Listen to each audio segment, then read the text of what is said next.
കരിവേപ്പില അച്ചാറാണ് ചെയ്യാൻ പോകുന്നത്. അത് എങ്ങനെയാണ് ചെയ്യുന്നതെന്ന് നോക്കാം. എന്തെല്ലാം സാധനങ്ങൾ വേണമെന്ന് നോക്കാം. അപ്പം ഞാൻ കുറച്ച് കരിവേപ്പില, നമുക്ക് എത്ര അച്ചാർ വേണോ അതനുസരിച്ച് നമ്മൾ കരിവേപ്പില എടുക്കുക. ഒരു 100 ഗ്രാം വെളുത്തുള്ളി പൊടിച്ച് വെച്ചിട്ടുണ്ട്. ഒരു വലിയ അളവിൽ നാരങ്ങയുടെ അളവിൽ പുളി, പിന്നെ ഒരു ചെറിയ 2 കഷ്ണം ഇഞ്ചി നമ്മുടെ ആവശ്യത്തിനനുസരിച്ചിടാം. വെളുത്തുള്ളിയോട് ഒപ്പം തന്നെ നമുക്ക് ഇഞ്ചിയും ചേർക്കാം. ഞാനിപ്പോൾ ഇത്രയും ഉള്ളായിരുന്നു എൻ്റെ അടുത്ത്. പിന്നെ കുറച്ച് സാധനങ്ങൾ മതി നമുക്ക്. മുളക് പൊടി, മഞ്ഞൾപ്പൊടി, ഉലുവപ്പൊടി, കായം. പിന്നെ നല്ലെണ്ണയിലാണ് വെക്കേണ്ടത്. എൻ്റെ അടുത്ത് ഇപ്പം നല്ലെണ്ണ ഇല്ല, ഞാൻ വെളിച്ചെണ്ണയിലാണ് ചെയ്യുന്നത്. നമുക്ക് 3 മാസം കഴിഞ്ഞെടുത്താൽ അത്ര ടേസ്റ്റ് ആയിരിക്കും. ശരി, ഇനി നമുക്ക് വീഡിയോയിലേക്ക് കിടക്കാം. ഞാൻ സ്റ്റൗ കത്തിച്ച് ഒരു ചീനിച്ചട്ടി വെക്കുവാണ്. ചീനിച്ചട്ടി നല്ല ചൂടായതും നമുക്ക് കരിവേപ്പില ഇട്ട് കൊടുക്കാം. നമ്മൾ കരിവേപ്പില നമുക്ക് എണ്ണ ഒഴിച്ചും വറുക്കാം, അല്ലാതെ നമുക്ക് വറുത്തെടുക്കാം. ഞാനിപ്പോൾ എണ്ണ ഒഴിക്കാണ്ടാണ് വറുക്കുന്നത്.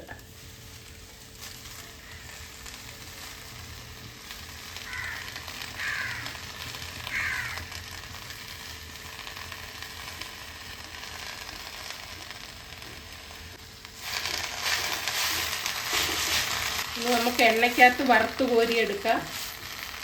നമ്മൾ എണ്ണ കുറയ്ക്കേണ്ടതുകൊണ്ട് നമ്മളിങ്ങനെ ചെയ്യുന്നതാണ്.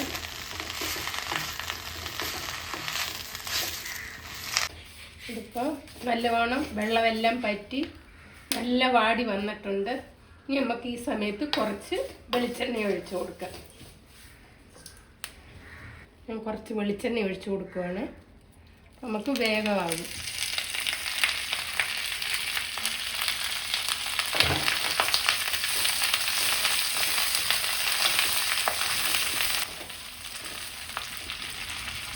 നമ്മൾ ഈ സമയത്ത് കുറച്ച് കല്ലുപ്പിട്ട് കൊടുക്കുവാണ്.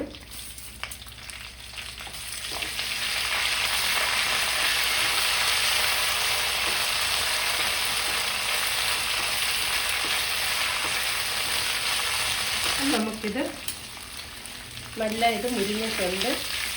ഇനി നമുക്കിത് ഒരു ഉണങ്ങിയ പാത്രത്തിലോട്ട് മാറ്റാം.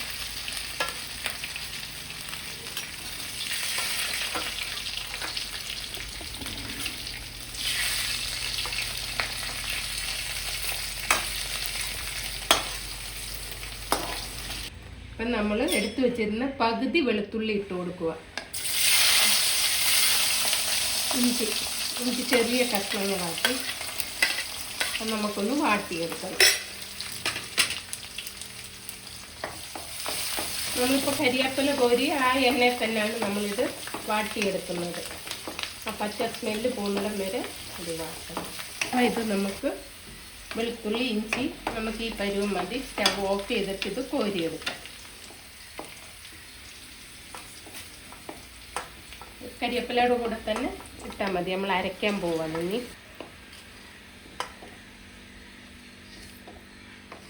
നമുക്ക് ആറിയതിന് ശേഷം മിക്സിയിലിട്ട് നമുക്ക് അരച്ചെടുക്കാം, പുളിയും കൂടെ ചേർത്ത്. അപ്പം നമുക്ക് ഇത് ആറിയിട്ടുണ്ട്. മിക്സിയുടെ ജാറിലോട്ട് കുറേശ്ശെ ഇട്ട് നമുക്ക് പൊടിച്ചെടുക്കാം.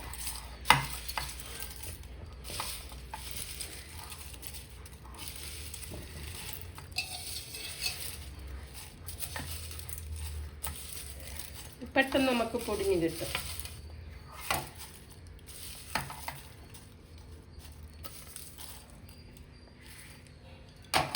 അപ്പം നമ്മൾ പുളിയും കൂടെ ചേർത്ത് ഇത് അരയ്ക്കാൻ പോവാണ്.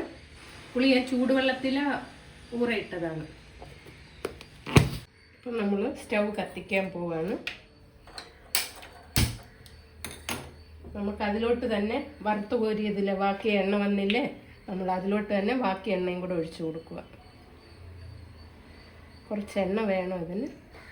അപ്പോൾ നമുക്ക് കടുകിടാം. 1 സ്പൂൺ കടുകാണ് ഇടുന്നത്. കടുകിടുന്നു.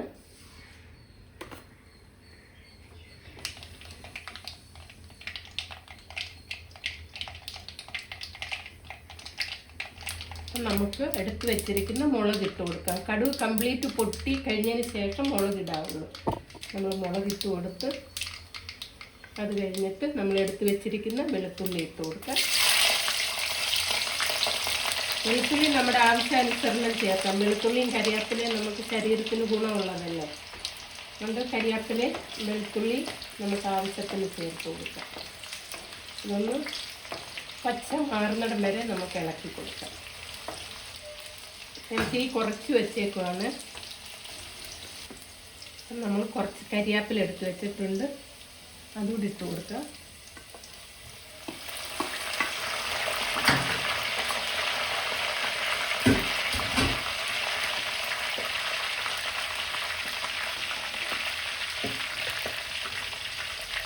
അത് ഒന്ന് വാടി വരുമ്പോൾ ആ കരിവേപ്പിലയുടെ സ്മെല്ലെല്ലാം വരുമ്പോൾ നമുക്ക് ഇതിപ്പം കണ്ട വെളുത്തുള്ളി നല്ല കളറായിട്ടുണ്ട്. ഈ പരുവത്തിൽ വേണം നമ്മൾ ഇനി എടുത്ത് മസാല അരച്ച് വെച്ച് കഴിഞ്ഞാൽ കരിവേപ്പിലയും പുളിയും എല്ലാം കൂടെ ഇതിപ്പോൾ നമുക്ക് ഈ എണ്ണയിലോട്ടിട്ട് കൊടുക്കാം.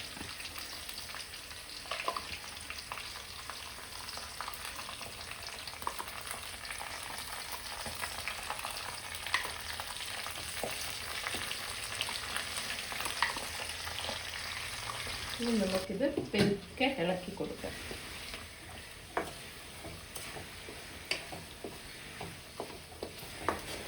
നമ്മളെപ്പോഴും മസാല ചേർക്കുമ്പോൾ തീ ഏറ്റവും കുറച്ച് വെച്ച് ചെയ്യണം. എനിക്ക് പെട്ടെന്ന് ആ കരിഞ്ഞ സ്മെല്ല് വരും.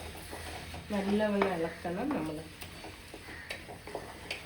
കുറച്ച് തിളപ്പിച്ച വെള്ളം നമുക്ക് ഒഴിക്കാം. തിളപ്പിച്ചാറിയ വെള്ളം. നമുക്ക് ഗ്രേവി കുറച്ച് കൂടുതൽ വേണമെങ്കിൽ തിളപ്പിച്ചാറിയ വെള്ളം ഒഴിക്കാം.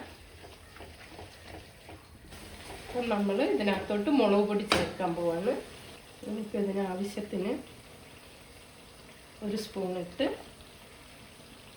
2 സ്പൂണിട്ട് 3 സ്പൂണിട്ട് നമ്മൾ പിന്നെ അടുത്തതായിട്ട് ഇനി 1/4 സ്പൂണ് മഞ്ഞൾപ്പൊടി, 1/4 സ്പൂണ് മഞ്ഞൾപ്പൊടി,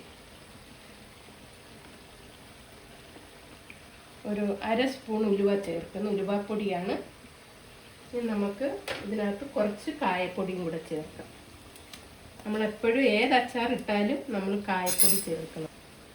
കായപ്പൊടി നമ്മുടെ ആവശ്യത്തിന് അറിയാമല്ലോ നമുക്ക് എത്ര ചേർക്കണം ഒരു അച്ചാറിന്, അത്രയും ചേർത്താൽ മതി.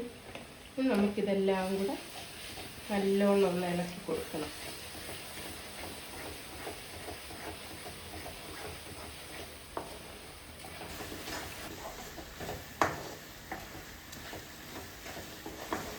മൂന്ന് മാസം കഴിഞ്ഞെടുക്കുന്നതും നമുക്ക് നല്ല ടേസ്റ്റ് ആയിരിക്കും. ഇതങ്ങ് മറന്ന് വെച്ചേക്കണം. നമ്മൾ ഒരു 3 മാസം കഴിഞ്ഞെടുത്ത് നോക്ക്, അത്ര ടേസ്റ്റ് ആയിരിക്കും. ഇനി നമുക്ക് ഇതിനകത്തോട്ട് കുറച്ച് വിനാഗിരി ഒഴിച്ചു കൊടുക്കണം. വിനാഗിരി ഒഴിച്ചാൽ നമുക്ക് ഒത്തിരി നാളിത് ഇരിക്കും. ഞാനിപ്പോൾ ആ മിക്സി നമ്മൾ അരച്ചെടുത്തില്ലേ, ആ മിക്സിയിലോട്ട് കുറച്ച് അരപ്പിരിപ്പുണ്ട്. അപ്പം നമുക്കതങ്ങോട്ട് കഴുകി വിനാഗിരി ഒഴിച്ച്, ഒരുപാട് വിനാഗിരി വേണ്ട, ഒരു 2-3 സ്പൂൺ വിനാഗിരി. നമ്മൾ ക്വാണ്ടിറ്റി അനുസരിച്ച് നമ്മൾ ചെയ്താൽ മതി. ഇതിൻ്റെ കൂടെ കുറച്ച് വെള്ളവും കൂടെ ചേർക്കുന്നുണ്ട്. അപ്പം നമ്മൾ ഇതിപ്പോൾ ഇതിനകത്തോട്ട് ഞാൻ വിനാഗിരി ഒരു 3 സ്പൂൺ വിനാഗിരി, ഒരു ഗ്ലാസ് വെള്ളവും എടുത്തിട്ടുണ്ട്. നമ്മളിത് ഒഴിക്കാൻ പോവാണ്. ഞാൻ തിളപ്പിച്ചാറിയ വെള്ളമാണ് എടുത്തിരിക്കുന്നത്.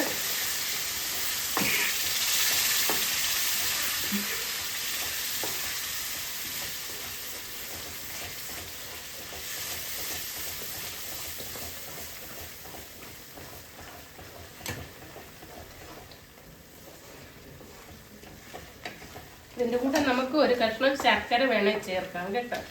അത് മധുരം വേണ്ടിയവർക്ക് അതൊരു നല്ല ടേസ്റ്റാണ്. ബാച്ചിലേഴ്സിനൊക്കെ ഇത് ചെയ്ത് വെച്ചാൽ പെട്ടെന്ന് ഒരു തൈരും ഒരു അച്ചാറും ഉണ്ടെങ്കിൽ നന്നായിട്ട് ഭക്ഷണം കഴിക്കാം. ഇത് ഇറക്കാൻ പോകുന്ന ടൈമാണ്. ഇപ്പം നോക്ക്, എണ്ണയെല്ലാം നല്ല തെളിഞ്ഞ് വന്ന്. അപ്പം ഞാൻ ഇതിനകത്ത് ഒരു 50 ഗ്രാം ശർക്കര, നമ്മുടെ ഉണ്ട ശർക്കര ചേർത്തിട്ടുണ്ട്.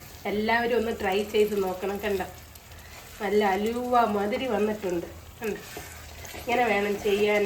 പക്ഷെ കടലപ്പരിപ്പൊന്നും ഇതിനകത്ത് ചേർക്കരുത്. നിറയെ പേര് ഞാൻ കടലപ്പരിപ്പ് ചേർത്ത് കണ്ടിട്ടുണ്ട്, അത് ചേർക്കാൻ പാടില്ല. ഇത് നമുക്ക് 3 മാസം അല്ല 6 മാസം വരേക്കും ഈ സാധനം കെട്ടുപോകാണ്ട് നമുക്ക് വെളിയിലേ സൂക്ഷിക്കാം.